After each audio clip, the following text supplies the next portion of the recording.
Welcome to Catalyst Conversations, a podcast from the Foundation for Evangelism, where we talk about evangelism, discipleship, and sharing the good news of Jesus Christ with a hurting world.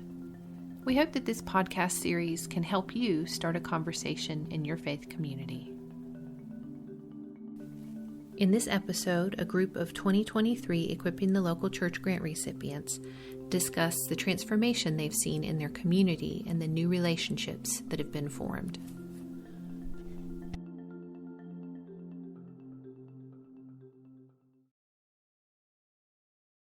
I think the partnerships between us and other churches, and not just the partnerships, but so we did a cookout last month, and it was really interesting because I had two pastors pull into our parking lot, and they said, "We've been seeing your stuff all over social media. I found out that the newspaper had reported on it. Like, we've seen this stuff. Like, how do we start?" So that's been different. Like, not expected. How does this little church bring change and influence, not just to the community that surrounds us, but man, to churches? How do we do that? The largest Nazarene church in South Carolina is about 15 minutes away from us. They have partnered with us with the shower trailer. So they had bought a really nice, amazing shower trailer to do disaster relief. And they do. They send it. It was in Tennessee after the floods. It was, it's been in different places. We thought that God was working everything out. We had gotten a shower trailer right before we did the grant. It's all in the application. And I was excited about it until I was told very quickly that it's going to take more than $5,000 to get this thing where it needs to be. So we backtracked and then had a phone call from this church, from their outreach pastor, and he said, "Hey, I can put you on the schedule. You want it?" He said, the other churches that I have in Aiken will not let us set up in front of their church. They said that we can set up, but it has to be hidden behind the church. And I said, "You can set it up right in front of the door if you want to. Just come and bring it." So that's been exciting, the partnerships that have happened, and then other churches that have reached out to us because I post on social media and market what we're doing, and they've reached out to us. How do we get started? How? So that's been exciting. You reminded me of something I heard. This is an aside. People in church who complain about those people won't have to for long. People who complain about children in worship won't have to for long. It's just a sign that it's it's one of those metrics. Like, how much complaining is there is a sign of the health of the church. So that's just really cool. It's exciting.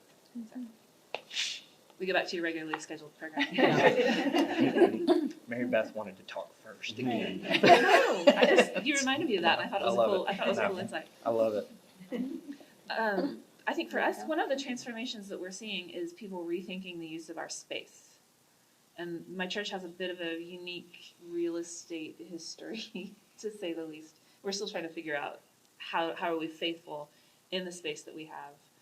About 10 years ago, they had to sell the education wing because they overbuilt the sanctuary. And then things happened, and basically the life cycle of the church accelerated in the location I'm at now. And we are in the revitalization stage, but there are 40 or 50 people in a sanctuary that holds 400. So how do we rethink our space?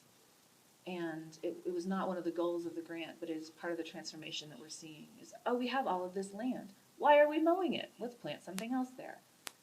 It's just really kind of cool to see that. The ability to reframe outreach.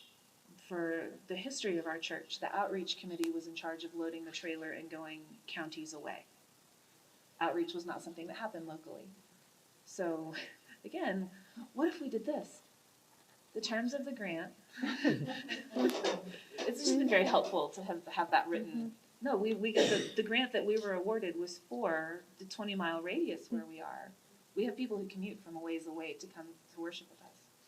So to begin, it's still an ongoing process, but to begin to redefine what outreach means. And it's not something you go somewhere and do elsewhere. It's a part of who we are right here. And that's really not an easy shift, and I'm glad to see it in the process of shifting. And then just the transformation of how open folks are with inviting their friends, for those who are. It's just, I don't know, the least likely people you would think inviting their friends to church, and they're coming. Or they're coming to the Wednesday night, or they're coming to, what are we doing? The fish fry that we had. That was nuts. I had no idea what a big deal a fish fry was in the South. That was crazy. We will do that again. But that was one of our most introverted, quiet people ended up heading that up. We found a place for them to serve where they could serve well and enthusiastically. It was like they're a totally different person. It's just really cool to see that kind of stuff. For us, the transformation is really like the churches and the community all come together, working together. No one is trying to do their own thing separate from everyone else, and just figuring out what you do best. Can we work this together? And we've seen children from the age of 15, from 8-year-old to 15, inviting their friends at school. Can you come to our church? We are doing this, we have this going. And it's just been exciting because they are not realizing that they are becoming more of disciples than the people who've been at the church. Well, yeah, we are just seeing that grow.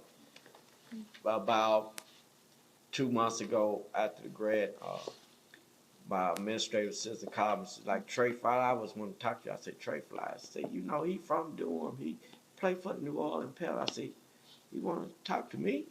He's like, yeah. So I go there. He said, I heard what you doing with the kids. And I'm having a basketball camp, and we want to try to tie this in with you all. And now we see the sheriff department and working with them, the sheriff department and the ones that used to be gang members and everyone coming together. And they would always joke like, maybe you need a life center. I said, yes, we do. We do need a life. So we're just praying and hoping that they just don't talk about it, but send us the resources to give us a life center and other things could grow. But we are seeing a great transformation in the lives, especially from the youth and the young adults that are really progressing the church on forward. Thank you.